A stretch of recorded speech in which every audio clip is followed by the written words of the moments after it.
Welcome to our first podcast with Dear Younger Me. And I am KDuncan, and I am so excited about today and being able to share a conversation with one of my favorite people, my sister, SDavis. Welcome, Shanika. I'm so happy for you to be with me today. Yay, I'm so happy to be with you also. I'm excited Awesome sauce. about our conversation. Cool beans. Cool beans. So we had some time to kind of talk before we got on today, and I must tell you, I'm excited about just the vibe and how the Lord is just using our experiences to bring us to where we are now so that we can look back and say, Dear younger me, there's just some things that I've learned.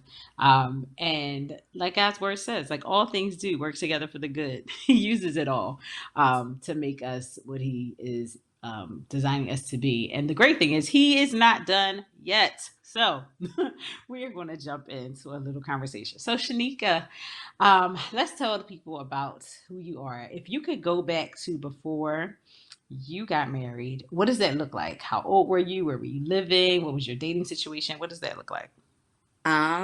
What's funny is I cannot remember my exact age. I want to say I was 27 or 28. That's pretty bad. But at that time, I was living in California.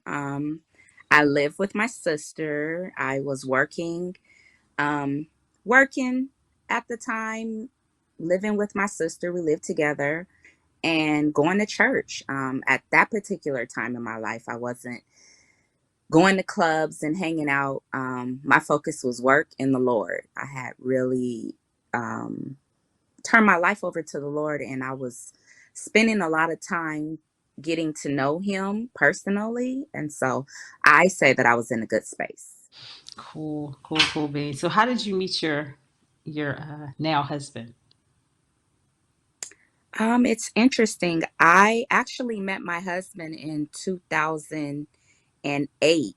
We went on a girls' trip, and I met him, and it's hilarious. At the time, he had a girlfriend. And it's like a group of girls, and we're out. And I, honest to God, don't remember him.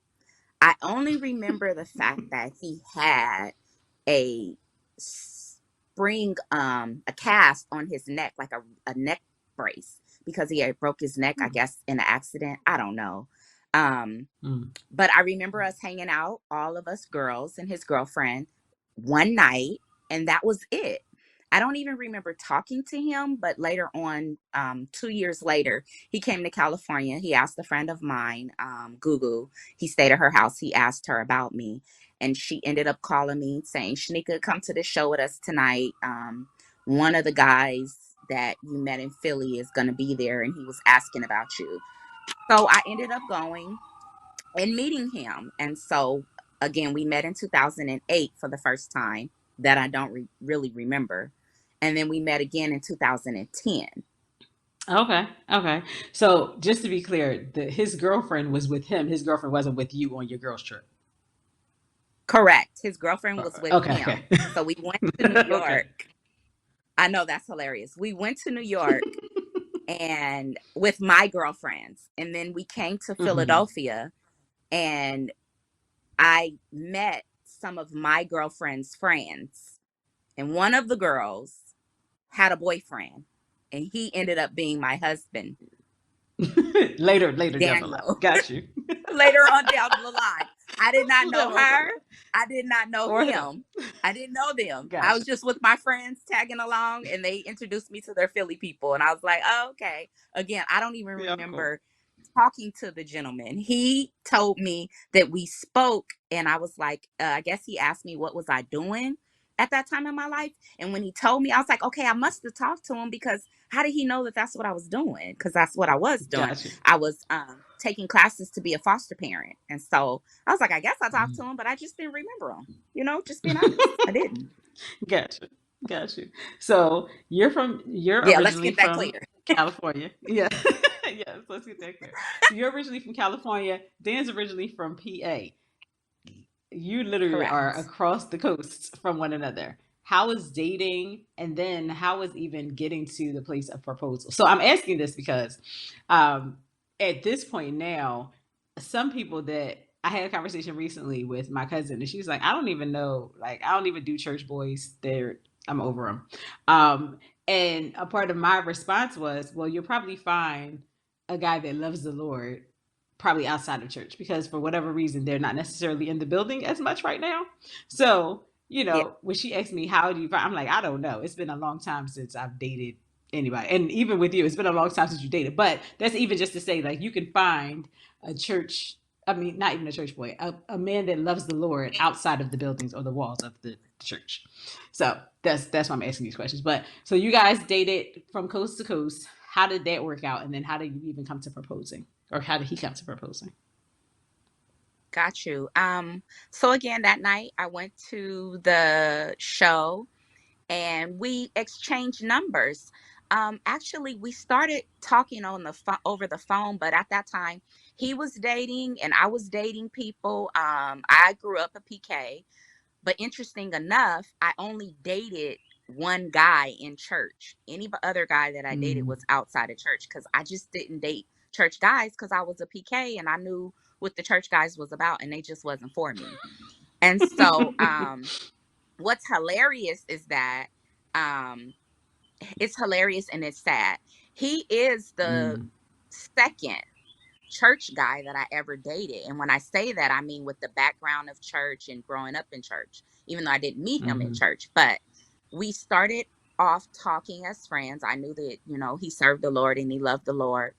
And I knew his relationship, with God, but we were just friends, talking. Again, I was in California, he was in Philadelphia, so we would talk, and it just kind of went from us talking as friends to us talking all the time. And then I just start noticing, like, okay, this guy has my attention because, again, I always dated guys who were outside of church. So we had a lot of things in common that were true to me, which was God.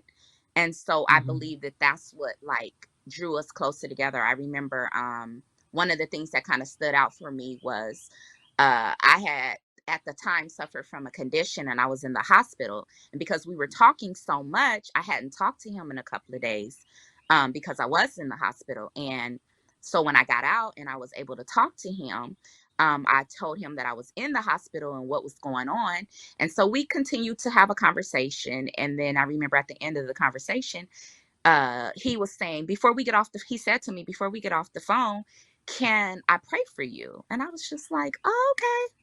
Like, all right, that was just kind of weird for me because, like, I'm Mm. the person Not in the used to it. relationship that normally prays and brings Mm. God to the center. And so it was different to Mm. be with someone or talking to someone and they're, constantly bringing God into our relationship and our conversations. And so that was nice. And so that's what kind of made me be like, And then it went Hmm. from that Things that to, make like you I go. said, me dating guys and noticing, I'm thinking about him while I'm hanging out with other people. And so I think it was like that Mm. way with both of us. And Mm-hmm. everything was short between us. And so we went from friends talking, just talking. And then we started noticing we like each other. We're talking more. Um, I met him in February, I believe it was. We were engaged in November. So I met him Mm. 2010 of February. And I believe it was June of 2010, I became his girlfriend. And then November of 2010, he proposed at his family reunion in Savannah, Georgia. Waste no time. Um, that's Very sweet. That's really fast. sweet. Very fast. Well, It I think, happened very yeah, fast. that's cool. That is cool. So here it is. That was 2010. We are in 2022. I'm guessing a lot has happened in that time. What would you tell yourself? How would you encourage yourself looking back, doing through all the things that you guys have gone through, babies, moving from, what would you tell yourself about moving from California to the West Coast where all your family is there? How would you encourage yourself in those spaces? Like the details that may not have even been considered. Yeah. The way that I think with my situation, it was really different from a lot of people because normally when people get married, you look forward to the being one with your partner. And I was looking forward to that.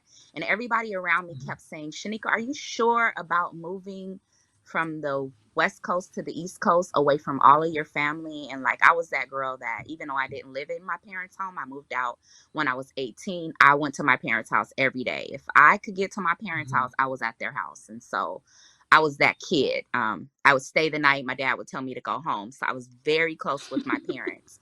And everybody would Mhm. constantly tell me or constantly say to me, like, how are you going to adjust from moving from California to Pennsylvania? And I just didn't get it at the time. It was just like, well, what do you mean? I'm married and I'm going to live with my husband and I'm just going to be in Pennsylvania. Um, and I just think about the in that moment or in those moments how oblivious I guess I would say I was to the Mhm. fact that Mhm. I was moving from California to Pennsylvania. Not only was I leaving everything that I knew, I was leaving my family, my house that I just decorated and was loving and comfortable in, Mhm. all of my friends, every single thing that I knew. And I was coming to a totally different state. The culture's different, the weather's different. Everything about Pennsylvania is different compared to California. And when I say I did not think about any of that, I didn't think about any of that.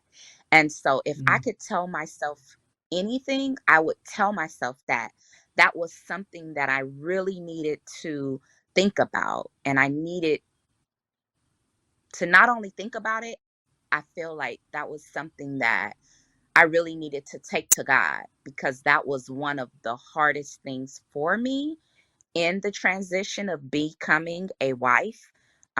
It wasn't Mhm. that I was just a wife. I was now a new wife in a new environment. And it Mhm. was crazy for me. And I did not even realize how crazy it was until I was able to come out of it. But if I could have told myself anything, that would have definitely been a conversation that I would have had with myself that I feel like would have saved me a lot of heartache and struggle and everything that I was going through. Because it was like I was grieving. I grieved for like years. I think I say, I Mhm. grieved for 5 years that I was out of California away from everything that I knew. So much so everybody knew like I was going back to California like every month and a half. I would be right back in Mhm. California and like I just miss my family and I miss my life there. And I did not see that coming. And so, yeah. So what did that so how would you what would you tell yourself in that conversation? Like would you say maybe not go, or would you say like how do you gear up for that? How do you, you know, how do you gear up for that? How do you gear up for such a transition? I know this is a question that we didn't think about, but it just came to my mind. Um, well, because I mean, if I can be transparent, I would tell myself now, Please. looking back, like, don't do it. Because it was so hard for me. But Right. I love my husband and I wanted to get married. I just, when I say that I never thought about really the fact that everything was changing for me, like in that way, I mean, far as my living, um, Mhm. how do you gear up for that? I don't know, really, to be honest with you. I just wish that I wasn't so not concerned or I did not think about the fact of what was about to transpire in my life. I just thought about the fact that I love him and we're about to be married and we're going to live together and we go figure it out. And it was not that. Like, it was not that. It was So not that. I don't know. So So here it is again, years later, and you are adjusting well. You have friends, you be doing all the things. So how did he help in that process? How did he help to get you acclimated to the new environment? What were some intentional things that you did to say, you know what, this is now my home, this is now where I live, and even if I do go to LA for or California for a month or summers, even I'm still coming back here. So What are some of the things that you did to kind of intentionally make a nest here for yourself with your husband? So what's funny is you just answered the question of what I should have told, or the conversation I should have had with myself is, Shanika, what are you going to do in Pennsylvania to make it home for you? Because I just Mm-hmm. went in thinking, well, it would be home for me because I would be with my husband, my new husband. I mean, Mm-hmm. what woman, girl wouldn't be excited about that, in a new life and love and all of these things? But I did not prepare. I wasn't prepared, and it took me so long to stop grieving the fact that I was away from home. But it took me to start. I was in church, and I had friends in church that I at first was not trying to really welcome as, and not even necessarily all in church. It was everybody that I met. For my particular situation, knew my husband. So if I was to meet somebody, it Mm-hmm. was because of my husband. Because at the time I Mm-hmm. worked a job, and I met some women there, but I only stayed on the job for maybe a couple of months. And then I was gone from there. And so everybody that I did meet was through my husband. But I wish that I would have, I don't know, maybe like join groups, or I don't know. I don't have an answer for that.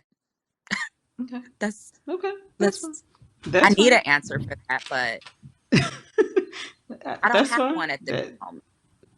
But what you gotcha. said is Gotcha. something that I wish that I would have, like you said, prepared myself for this being my new home. I guess I just figured that, it would all flow together. Mm-hmm. And when Mm-hmm. it didn't, it was like, oh, okay. They don't. This ain't how this work. That's not how this go. This is, yeah.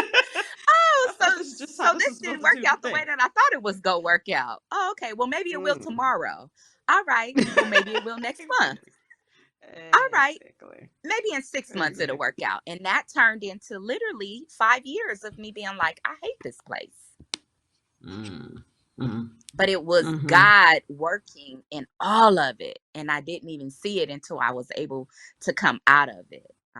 Because I was so in it. Sometimes we be so engulfed in a situation, and we Mm-hmm. can't see ourselves out of it or a way out of it. Mm-hmm. And my way out was just, it matured me because it allowed me to go to God and just be like, I need your Mm. help. Like, I got all these things coming at me, and I wasn't expecting it. I was just expecting to just move here and roll with the punches, and this is my home, make do with the snow, the heat, the people, everything. And so it allowed me to have to really depend on God and go to him like, I need your help. God, this is not what I thought that it would be, but I want to please you, and I want you to be happy and proud of me. And this Mm-hmm. ain't right. This ain't it, Jesus. This ain't it. This ain't it, Jesus. You know? This ain't it. Please help This ain't me. it. Yes, Yeah. absolutely. Absolutely. So, one of the questions that we talked about earlier that I think is good was that what do you wish you knew about yourself before saying I do that you now know now, or that you now know now, that you know now, that you think is helping you be the woman that you are today and helping you even propel further? Um, I would say, and I take this question when I think about it back to my childhood, something that I noticed about myself and that I'm coming out of.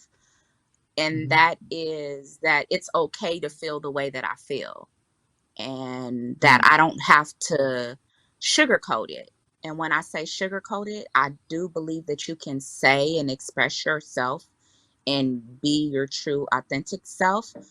I do believe that there's a way to do everything, a way to say everything, but it's okay to feel the way that you feel.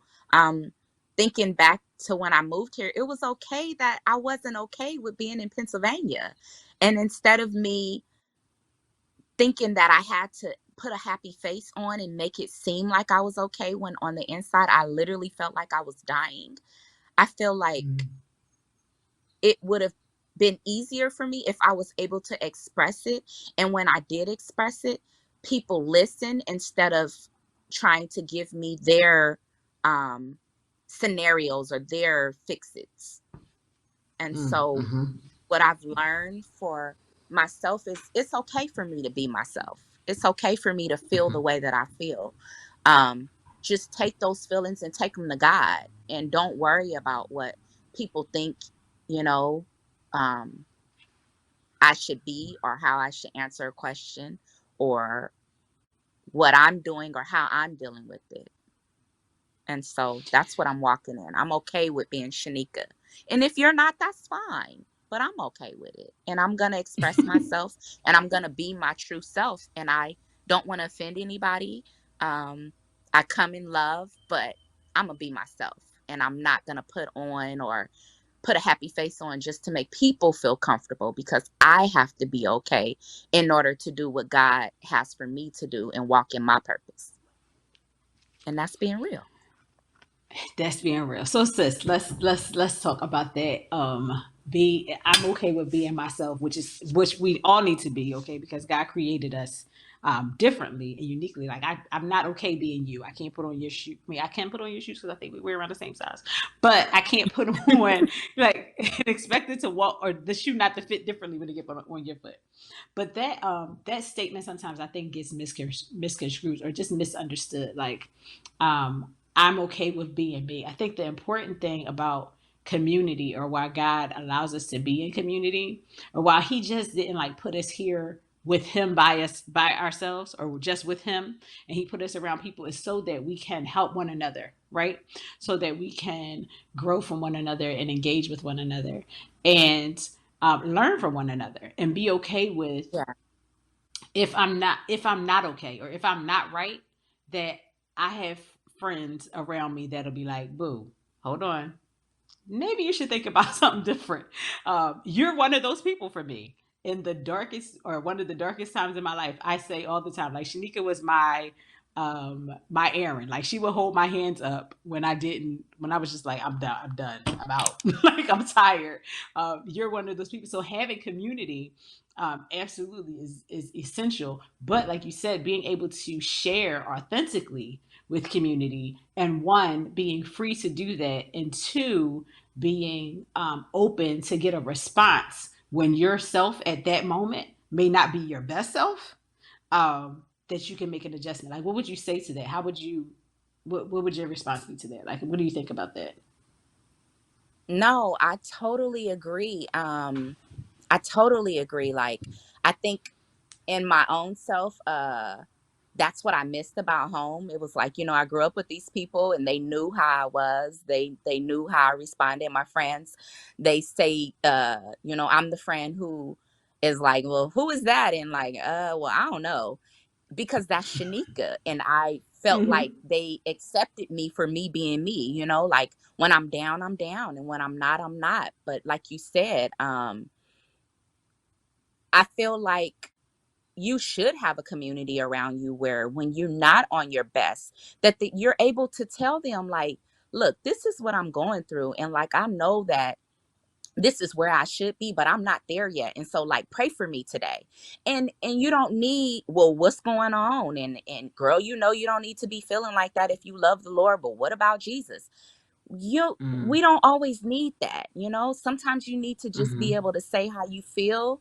And I think of it like, well, what would I want? You just said I was Mm-hmm. able to hold your arms up, and I thank God that I was able to be there for you. But I was only able to be there for you because that's what I needed for myself. I always wanted my friends and my circle to know, like, I could be myself with Shanika, and we go have those real conversations. And then after we have those real conversations, Shanika's gonna bring me right back to the Lord. Like, all right, so we had them real conversations, but this is where we need to be. So let's get here. Mm-hmm. And even if we don't get here Mm-hmm. at this moment, this is the goal. Like, I say Mm-hmm. sometimes, Mm-hmm. like they say, minute by minute, day by day. Sometimes it's second by second. You got to go, you got to say, okay, Yeah. I'm going to take Yeah. this second, and then the next second, and you get to minutes, you get to hours, and you get to days, and then you get to months.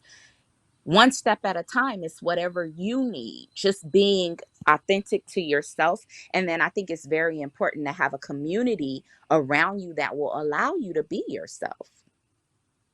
Yeah. and to love you regardless of, because that's what Christ is. He loves us and he wants us to come to him in our pure form. He doesn't want the fake. He doesn't want us to put on. He does not want us to put on a happy face when we're not happy. And so I think that Mm-hmm. that's what we should extend to each other. It's okay to Yeah. say, like, today you having a day. So let's have our day or our moment and then we go bring it back. Mm-hmm. Mm-hmm. And I Did think I that's answer your healthy. question? Yeah, you did. Yeah, I think it's healthy. I think we all need it. Like, I think that's one of the reasons so many people are stressed because they're bottling all of that tension, all of that stuff in because they don't Yes. think that they can say, like, I'm hurting right now, or I'm teed off, like I'm Yes. upset, and you just want me to Yeah. smile, but at this moment, like, it is not. I'm not in a smiling mood. I'm hurting. I'm in pain. And Exactly. yes, I'm going to give that to God. And matter of fact, I'm in the process of giving it to Him now. But a part of me giving it to Him is letting it out, is letting it go. It's not necessarily just internalizing and holding on to it. And one of the things that our pastor Pam says all the time, like the Lord, she believes that the Lord puts us, I don't want to quote her, but this is what I got of it. Like the Lord puts us in spaces where we're all at a deficit, right? Because we need one another. So I may be short in one area, and that area that I'm short and you're strong in, and the area that you're short and I'm strong in. So together we are helping one another. We're helping one another to grow. But if I don't have that space where I can say, listen, I can't, I can't, and I'm only supposed to be holding this in and only giving it to God in prayer, but there's no other extensions of being his hands and feet. That's what we're supposed to be. Like, I think that mindset or that thought pattern or those habits are unhealthy. They're not letting us do what we need to do. It's not benefiting any of us. So as a mom, I remember when I had Chris, I think I may have told you this before. Chris had a time where he had to be like 5 or 6 months old, and he was just like nursing all the time. So it that whole process is a whole nother podcast. But just like walking around, I can't touch nothing. My clothes can't be on me. Like, oh, it was a mess. And he just would not let me go. So, but he was using me as a pacifier. And I was like, this is crazy. And in my mind, honestly, don't nobody call DHS. I wanted to put my son on the sidewalk. Like he was crying Yeah. all the time. I was at wit's end. And in that moment, I was like, you know what? Okay, I want to put my son on the sidewalk. I do. Why? Because I just need a break. But I'm not going to do it. And I'm not a bad mom for wanting to do it because I'm stressed. Like, I'm not a bad mom because that's Exactly. how I feel right now. But at the Yes. realization is that's how I feel. So don't make me feel bad because those are my feelings. I'm sharing my feelings. The point is, am I No, acting on all exactly. of my feelings? You know what I'm saying? And so that it's in those things. Like I may, like you said at one, like I may want to hurt somebody in my household that I love very dearly. But just because I'm saying, because I feel hurt right now, because I feel that way, doesn't mean that I have to act on it. But I should have a space where I can share those things, right? Exactly. Yeah. You should have a space where you share those things and you don't have to hide how you really feel, because when people hide how they really feel, you don't have a resolve. And then I feel like when you are in community, I don't like the fact that we are not authentic and we don't talk about what's really going on. Because when we do, we allow other people to see, you know what, you're not crazy. I'm going through it too, or I have been through it. And so since I've been through it, let me help you out. You talk about that. I can't relate because unfortunately, to the a condition that the Lord is healing me from, I wasn't able to breastfeed my kids. And so I don't per se understand it, but if you were going through it at the Mm. time, like, it's not for me to be like, oh, well, no, that's not being a good mom, and to tell you all of the things that you were doing wrong and all of the reasons why you shouldn't feel the way you feel. No, let's talk about it. You want to put them on the side of the road? Well, if you do, put them on the side of the road. But before you do, call me so I can come and get him. So I could be sitting there Right. when you put him on the side of the road and I could just take him with me. But it's okay that you Right. feel that way. You know what I mean? Like, Right. and that's all the way Absolutely. around. Like, we should be able to discuss anything and be able to say like it's real, it's happening, and I need help. And I don't have to hold this in. And like you said, only talk to God about it. I could talk to my friends about it. I could talk to my family about it. And they're going to support me and let me know like you're going to make it through this. You're not the only person that has been through this. I've been through it. Let me help you out. In those type of situations, you know, as a mom, as a sister, as a wife, in every title that we carry, we should be able to be our true authentic self and express what we're going through. And then as Christians, we should be able to hear our family and friends out and then deal with it and take them back to God, because at the end of the day, he's the person that's going to help us get through all of it. But we should be able to be ourselves. And so no, I totally get it. That's exactly right.